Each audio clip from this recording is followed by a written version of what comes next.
This episode of the Flush Podcast is brought to you by North Dakota Tourism. Plan a hunt in North Dakota this fall, and you'll find out why their bird hunting opportunities are legendary.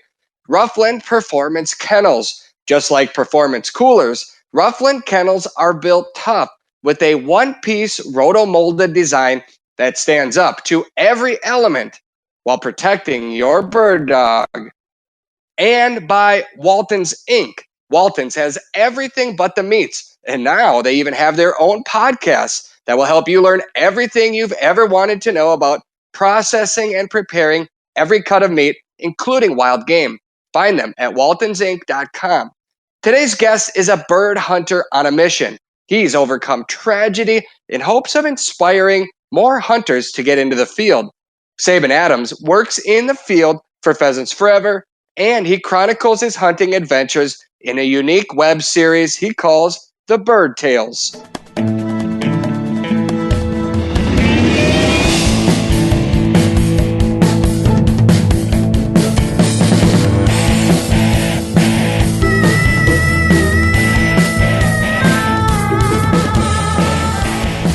Welcome to another episode of the Flush Podcast. I'm Travis Frank. I'm your host. And before we get this show started, I just want to say thank you.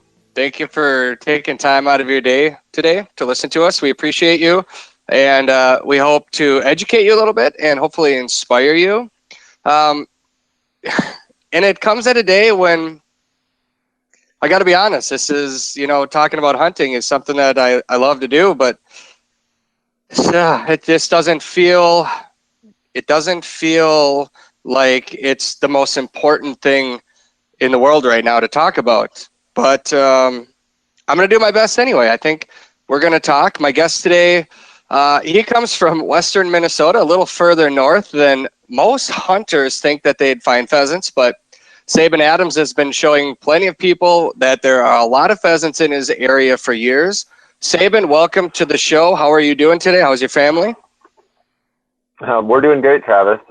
Considering all the things going in the world, I'm glad to be living a little bit further west and north in Minnesota. There's no traffic out where I am. It's just birds singing and the nice summer breeze blowing. So we're doing good.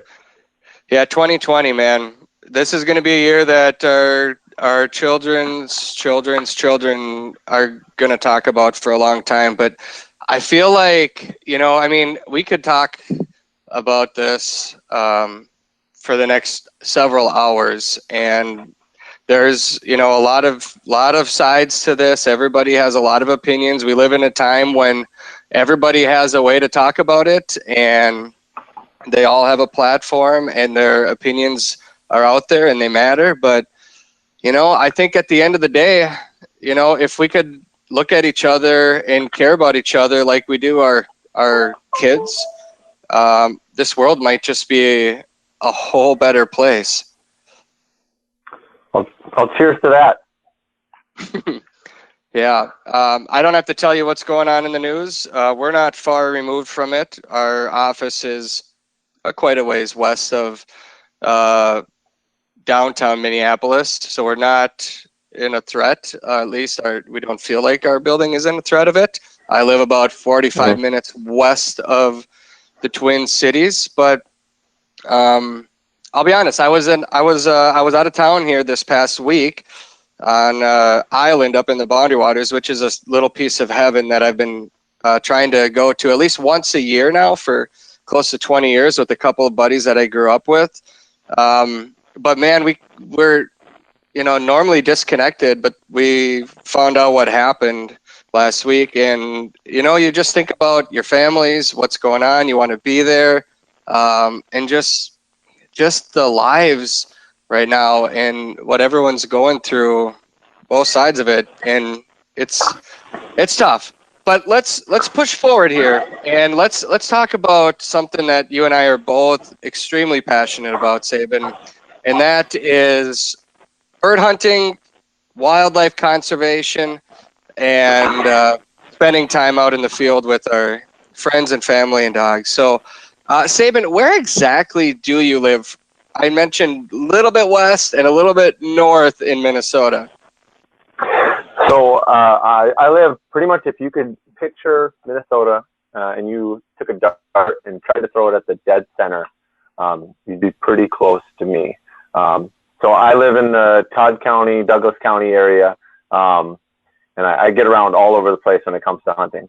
So it's an area that I'd say a lot of people are surprised when they say that it's good. When you tell them there's a lot of pheasants up there, because it's north. People think western Minnesota and southwest Minnesota, but you and I spent a few days in the field a year and a half ago now, and my goodness, you have a lot of birds in your neck of the woods. I think of it as kind of a sleeper part of Minnesota because, again, people mostly head southwest, and a lot of them, if they're traveling, go the extra hour or two to cross into the South Dakota border. But what makes that part of Minnesota so good for pheasants? Well, the thing that's a little bit different about up here than down in the Southwest is we have a lot more marginal land. That it's not nearly as profitable for egg production, and so there's quite a bit more land that gets set aside and left as scraps that we produce birds on. But not only that, it's one of these things where if you're down in southwestern Minnesota and I gave you 40 acres of grass, that 40 acres down there is going to produce a lot more birds than the same exact 40 acres of birds up in central Minnesota or further north. And there's a whole lot of factors as to why that is. But here, there's a number of things working in our favor. The amount of grassland and marginal land, we've got a lot more available. But one of the things that you've kind of touched on already is we don't see quite the same amount of hunting pressure as some of the other areas. And so we get to hold on to some more birds, and they don't necessarily, not in all cases, but they don't necessarily get as much pressure. So sometimes they're a little bit easier to find than they are down in the Southwest as well. So it's pretty good hunting up here. Now, there are definitely, there are prime areas and not so prime areas. They're just not birds running around everywhere, but if you know where to find a little bit of habitat, there's going to be a few birds out there. What specifically are you looking for? What kind of habitat is it? Well, there's a couple of things to consider. First of all, grassland. You make birds with grass, and all of the other factors that you think about when you're hunting, like adjacency. Whenever I go pheasant hunting, I'm looking for a crop field next to some cover. I'm looking for birds that are going to be traveling from in that cover up to the crop field to feed. You know, that's how predators think. That's where the birds are going to be. But you got to rewind a little bit. This is a conversation I have with bird hunters all the time. Is we're always thinking like a hunter because that's what we are, and that's where our minds always are. But you got to think about production first and foremost. And so you're looking for that spot to hunt. You might see this shelter belt that looks fantastic and it's got standing crops next to it. But if there isn't significant grassland around that's going to produce pheasants, then there's not going to be pheasants there. So first and foremost, I'm looking for upland grass cover that can produce nesting birds. And then just depending on what time of year it is, I'm looking for the right kind of cover for that time of year. If there's snow and it's blowing, I'm going to be probably in the cattails or on a shelter belt. If it's earlier in the year, I'm going to be looking for weedy patches or just diversity that might be something different that draws a rooster to it. How many years have you been working for Pheasants Forever, and what is your job title? I've been working for Pheasants Forever for 7 years now, and I am the Minnesota project manager. What does that mean? I need a second to think about this. When somebody says, what is it that you do here? What do you tell them? Yeah. So my job as the project manager is I manage a whole lot of grants and projects. It's kind of as the title says, but it takes me a minute to think about it because it's so diverse. It's kind of all encompassing in terms of one day I can be doing just looking at Excel spreadsheets all day long, managing a budget and trying to make sure that we've got enough money and that all the things are getting lined up. And then the next day I could be out in the field taking a picture of a restored wetland so I can show the the grant funders that we've got this project done and it's great and it's fantastic. So it's everything from A to Z. From here, the project is just a vision, something that we want to do. We're gonna try and get a grant. We're gonna try to raise money for it, all the way to we did it, it's done. Let's celebrate and have a dedication party, and let's go hunting on it. So it's everything to make habitat happen from the beginning to the end. Yeah, I remember when we were hunting together, the first morning we walked into this field, there were excavators on the edge of the property, and you said, yeah, they're going to start working on this later. So we hunted, we saw some birds, we got a couple, and then the guys got to work, and you went over and talked to them, and they were essentially taking out the trees. So when you say that you manage a project, try to explain what that might look like to somebody. So we've got a number of steps in the project. So for example, that property that we were on, that was a project that Pheasants Forever purchased. So we bought that property, and originally it was a lot of marginal ag land, low production cropland, drained wetlands, and then a bunch of mostly invasive trees. So lots of box elders and cottonwoods and stuff that's trouble for native grasslands. And so in order to, once we purchased that property, the cropland acres were restored to native tallgrass prairie, wildflowers and native grasses. The wetlands were restored, and then we removed a lot of those trees. So we hired contractors to do a bunch of that work, and when it's all said and done, that property is then donated over to either the Minnesota State Department of Natural Resources or the U.S. Fish and Wildlife Service to either become a state wildlife management area or a federal waterfowl production area. So a lot of those properties that you guys transform, when somebody pulls up, they might not even know that it was a Pheasants Forever project, because the sign on it might say state management land or U.S. Fish and Wildlife Service land. But the reality is that if you guys didn't do that, is there any chance that it would turn into a public hunting property? No, probably not. It would probably still be private property. And this is the thing that even surprises me.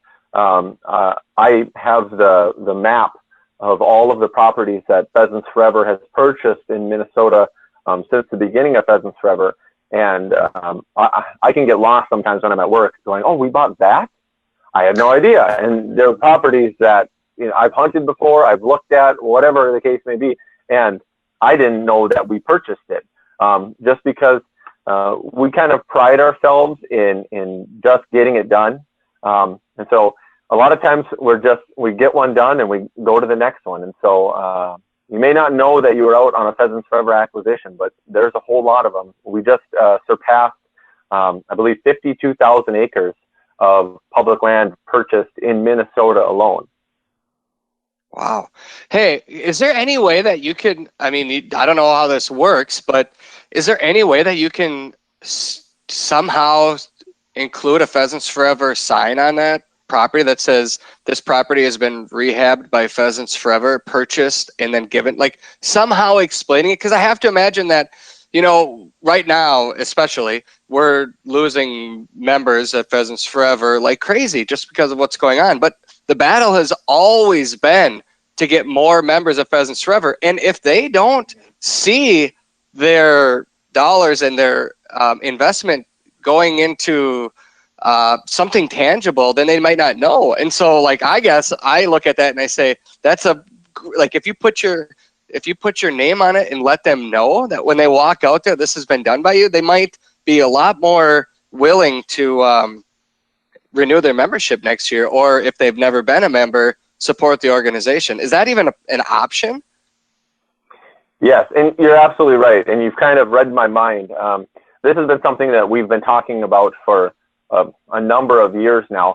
And so we've been putting up more and more of those signs on all of the wildlife management areas.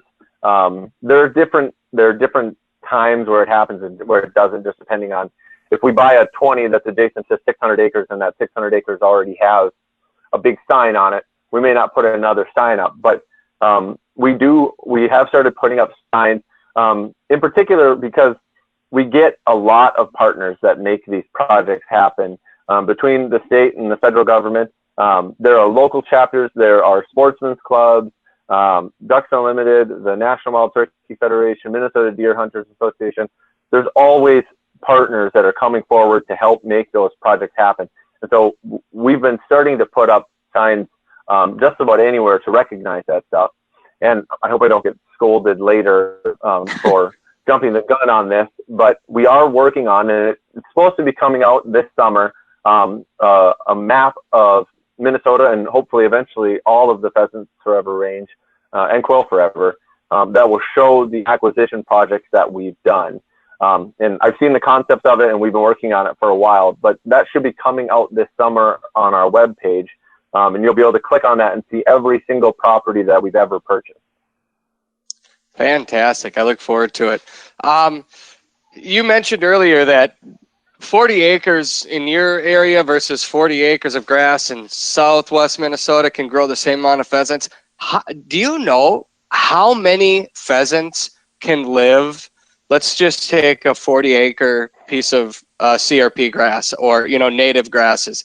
Do you have a number? Is there like this is a carrying capacity for a certain size in different regions around the country? I wouldn't be able to give you a good, accurate number. I could give you some guesses, but I think that would extend the actual knowledge base I have, the biology I have on it. But yeah, I think I'd be guessing at some numbers. Give me a guess then. That's okay. This isn't official. You can go from your heart. Well, so between here and let's say southwestern Minnesota, or go to more extreme in the Dakotas, we're limited, and there's a lot of variables that come into play. So the production in those places in southwestern Minnesota and the Dakotas or Nebraska it's much higher out there per acre than it is here. Probably has to do with climate, how much rain and precipitation we're getting. Also has to do with the types of crops that are planted, between getting into small grains versus corn and soybeans. So there's a lot of variables that go into that.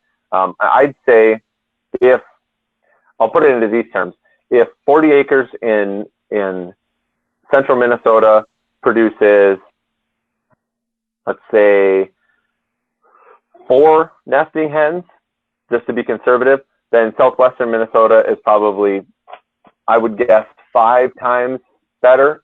And western Dakotas is 10 times better or greater, just depending on, if you've just got a 40 all by itself is what I'm thinking about here, and none of the adjacent land being added into there. But I really couldn't put there'd be 7 birds out there. That'd be hard to do.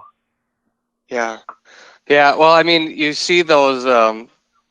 I guess I've seen it before.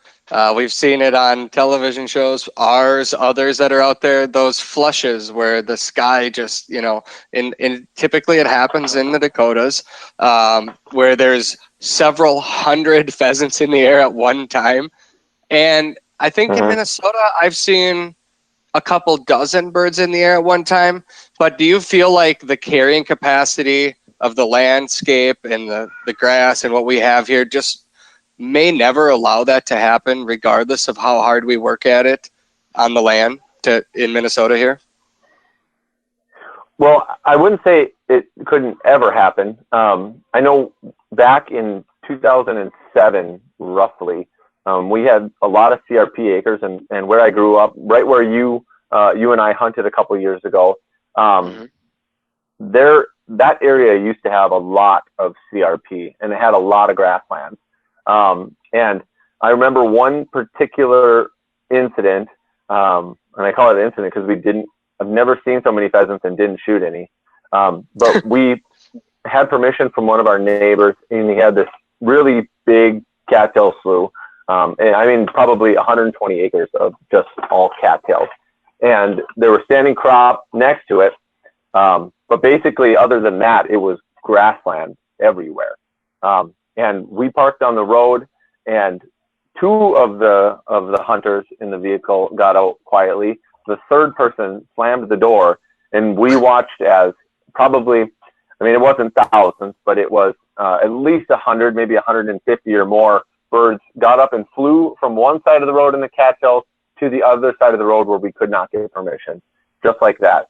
And that was every single bird. They all cleared out in one massive wave and flew to the other side. So it's possible, but when I say that, I mean that was prime then. We had good years of weather, and I mean in that chunk of the state, there was probably between the marginal ground and the grassland that was in the CRP program, there was thousands and thousands of acres of habitat. So it can be done. It just you need good weather and you need good habitat. Mm-hmm. Speaking of weather, we had a decent winter, I would say. How do you feel about our spring conditions right now and what the population is at here? I feel stellar. That's the word I would use for it, actually. I was really depressed in the beginning of the year because winter in Minnesota started ferociously.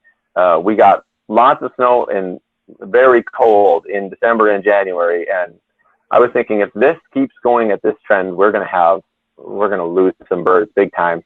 But then after mid to late January, I can't remember where exactly, it just stopped snowing. And then it just kind of got gradually warmer and warmer, and we didn't really get any significant snow at all after that, maybe a couple inches here or there. And then the spring, thus far, I haven't seen, we're on the dry side, so there's that to consider. But we haven't had a hailstorm, we haven't had a major rainstorm, and I'd say we are in really good shape to come with a lot of birds. And I saw a lot of birds this spring when I was driving around.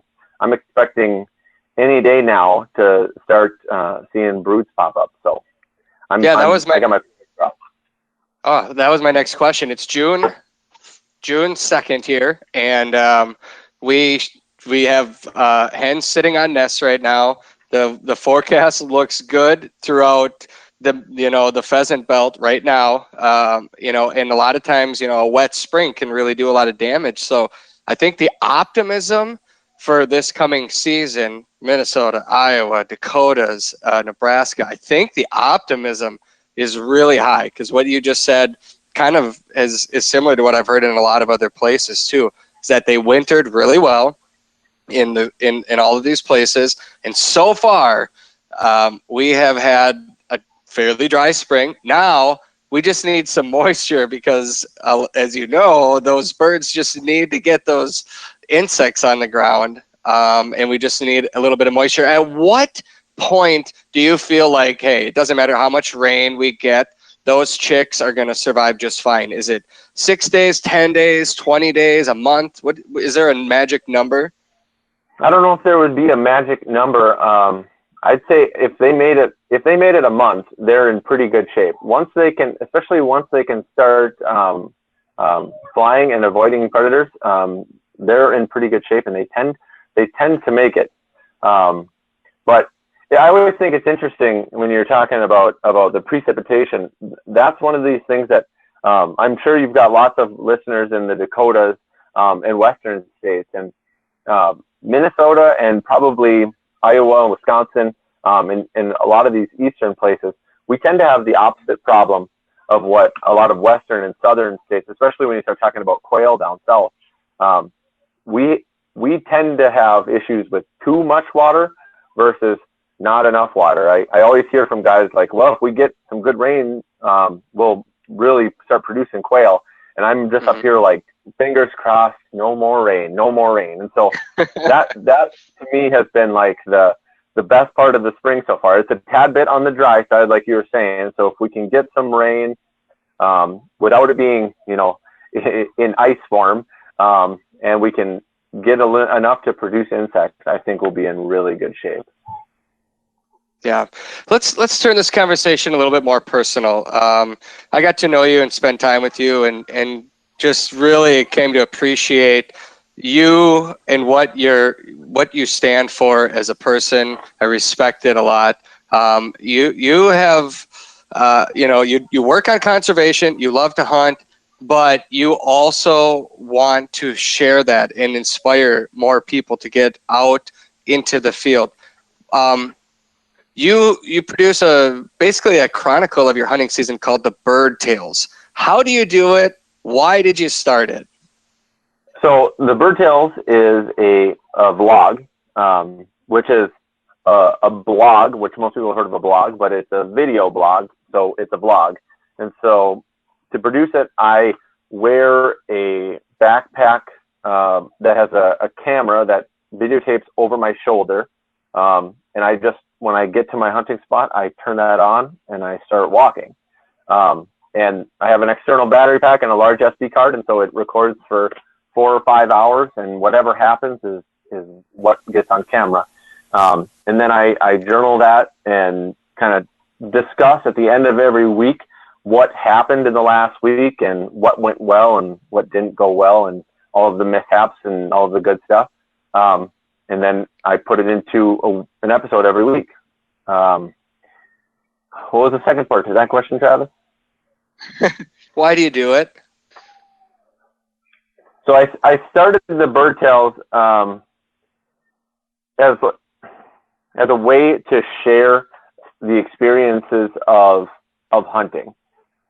It seems like there's a lot of people that are so withdrawn from what hunting is like, the things that we experience, the whole magic of it all. And a vlog with an over-the-shoulder camera is never going to be able to give you every last bit of it. But it can give you something. And I think there's a lot of poor misconceptions about what hunters are and what hunters do. And so I wanted to represent the sport in a better way, in the best way that I knew how to. And so I be myself, and I try to show the best parts of hunting, particularly of upland bird hunting. Have you heard from a lot of hunters that have reached out to you personally and either encouraged your mission or told you to stop doing it because you're showing too many of their favorite public places? Because you mainly hunt on public land, right? Yeah, it's probably 95, 99% public land. I've got a couple places. One of them was one of the places I took you when we filmed the episode of The Flush.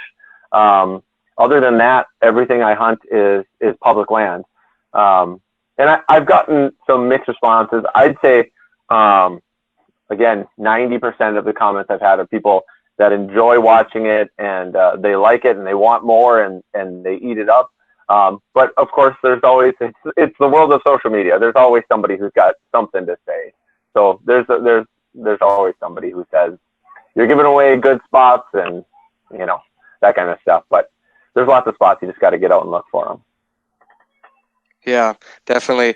Well, when we hunted together, we hunted behind Remnar, which I just fell in love with that dog. And I believe it was 2 weeks after we hunted together, I got a call from Bob St. Pierre that said some pretty tough news to hear. And then I watched your vlog on the Bird Tales. Can you tell us what happened? I'd rather have you explain it than myself. Yeah. So let's see. It was December 28th of 2018. My family and I had we left for the morning to go to a Christmas party at my mother-in-law's. And as I always hunt during the entire Christmas vacation, I'm pretty much hunting as much as I can the whole season. So if I've got a day off of work, I'm hunting. And as it turned out, I had actually been kind of sick, and I was getting over that sickness.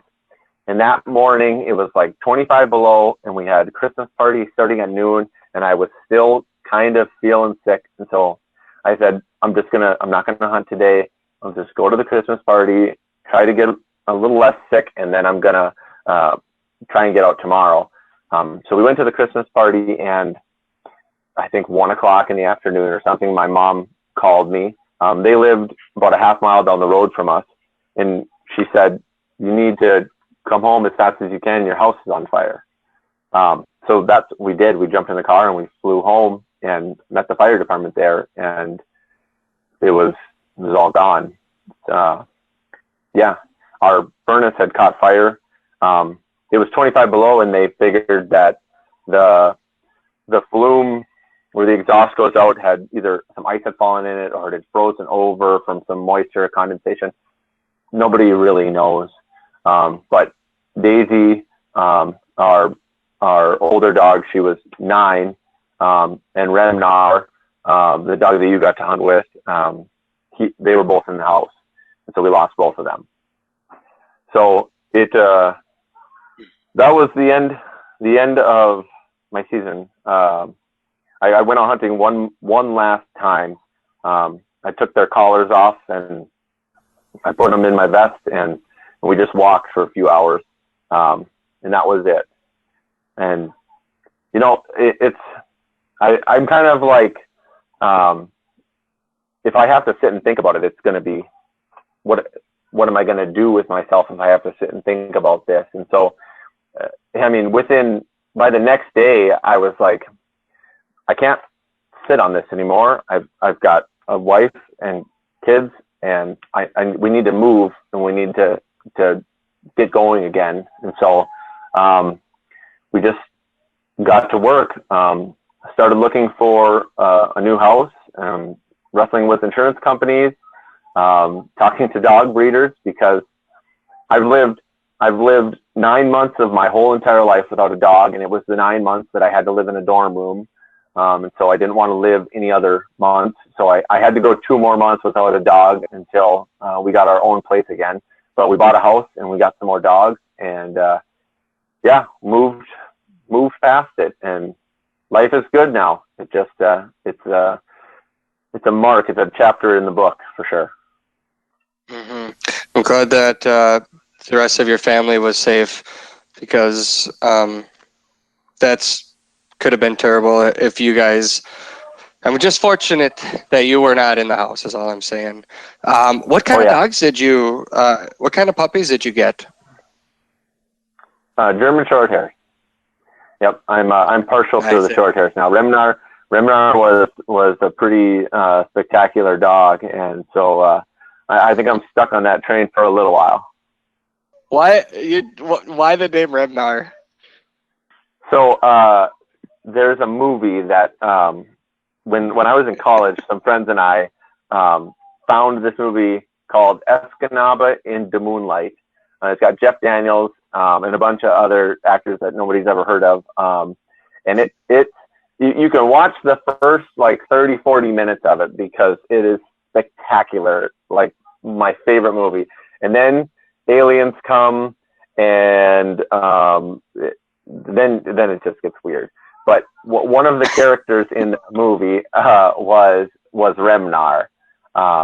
So I liked that name, and so we named him Remnar, and then we called him Remy for short, so everybody thought his name was Remington. But it's from Escanaba in the Moonlight, and so if you ever get a chance, everybody's got to watch Escanaba in the Moonlight. It's on YouTube. You can watch it for free. So.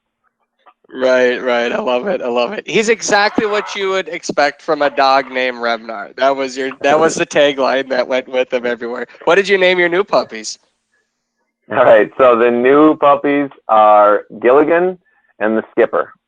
So we've kind of got a history of naming dogs after movie and TV shows. Not by like that's just happened. This is how it was. Because our first dog was Daisy, and there's lots of dogs named Daisy. But my absolute favorite TV show of all time was The Dukes of Hazzard, and I'm not old enough to have watched The Dukes of Hazzard growing up, but my parents they watched it, and they bought the whole DVD set when I was growing up, and I probably watched The Dukes of Hazzard all the seasons from beginning to end 100 times. And so we named our first dog Daisy after Daisy Dukes, and so then we had Remnar after Escanaba in the Moonlight, and then Gilligan and the Skipper. So Wonderful, wonderful. So obviously, people that follow your vlog can find you. I mean, they could just go on YouTube and just do a search called The Bird Tales, or I know you're on Facebook as well. They can search The Bird Tales there if they want. Our episode aired this past season, hunting together, and we kind of explained it. You can see Remnar do what that amazing dog did. It was just a spectacular hunt with you. And that's on our YouTube channel. All you have to do is go to YouTube and search The Flush TV, and you'll find that. And the episode is appropriately titled The Bird Tales. And you can always follow Sabin throughout the season, because you do weekly episodes, right? That is correct. Now, the caveat I'd put on that, the other life news that's happened in the last year was, last year I took a little bit of a hiatus from the Bird Tales. We had a baby in October, and anybody who's had one kid knows that raising one kid is as hard as raising one kid. And then having another kid and raising two kids feels like raising six all of a sudden. So that got a little bit complicated. On top of that, and I'd put this out, I'm an advocate for warning people about this. In late October, early November, I had a deer tick, and I contracted Lyme's disease for the second time in my life. So all the bird hunters out there in the Northwoods, ticks, be checking yourself. So between a baby and Lyme disease, I took a break from the Bird Tales for the rest of the season last year, but I will be back in the fall. On the Lyme's disease, you said you got that in the fall and not the spring? Correct. Yeah, I on a grouse hunt up in near Detroit Lakes, Minnesota, and I got Lyme's disease the first time in 2014, I think. Never found the tick, just got sick, had meningitis, ended up in the hospital. They did the test. You have Lyme's disease, took the antibiotics, got better. This time, I went on this grouse hunt, and I'm super conscious about it now. So I came home, sprayed my clothes down with permethrin, took a shower, didn't find any ticks. 2 days later, I scratched my belly button, and there was a tick burrowed inside of my belly button. So check your belly buttons too. I removed the tick and immediately called my doctor and said I had a tick in my belly button for at least a while. I don't know exactly how long. And so once you've had Lyme's the first time, the standard test that they keep at the hospital doesn't work anymore, because it looks for the antibodies, which you have now. So they had to send blood work off to the Mayo Clinic, came back positive again. And by the time the test got back, I was getting sick. So more antibiotics. So what kind of symptoms did you go through then? This time it's hard to say, to be honest. The first time I got it, I got meningitis. And so I had really bad headaches. I had 104 fever. My joints would hurt. It's just like when you get really sick. But the second time I had it, I caught it early enough that I didn't necessarily get the same kinds of symptoms.